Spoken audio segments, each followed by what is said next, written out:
This is day 5 of trying something new every day for 30 days to look, feel, and be better. I've never been able to stay in one place for very long, so I decided to plan a getaway to Toronto for a few days, visit my aunt, see some new sights, and catch The Lion King on stage. It's my first solo train ride to Toronto, and I was looking forward to 5 peaceful hours with my new book until a few chapters in, I get an email. Can I interview tomorrow for a director's assistant role on a film shooting in town for the next few months? Now, I was contacted a few days prior asking if I was available, to which I said yes, so I knew that there was a slight chance of this happening.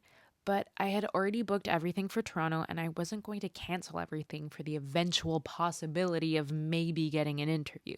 But here we are, it's happening, with the most brutal of timings. A few minutes later, the train was rolling into Kingston, Ontario, and without a concrete plan of what to do next, I collected my belongings and hopped off. I find out that the next train back to Montreal isn't for another 2 hours, so I have some time to spare.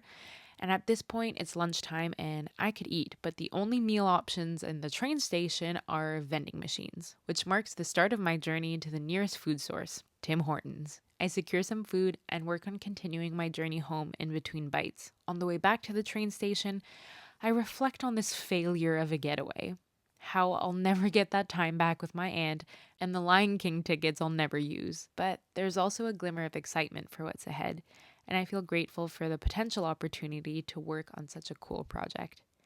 I levitate up the escalator, make my way back to the tracks, onto the train, and sit with myself listening to sad music as the trees go by my window, counting down the seconds I get to be back in the arms of my love. And that's a story of how I spent an entire day on a train, journeyed for a total of 576 kilometers for nothing but a measly Tim Hortons trio. Better luck next time. I'll see you tomorrow.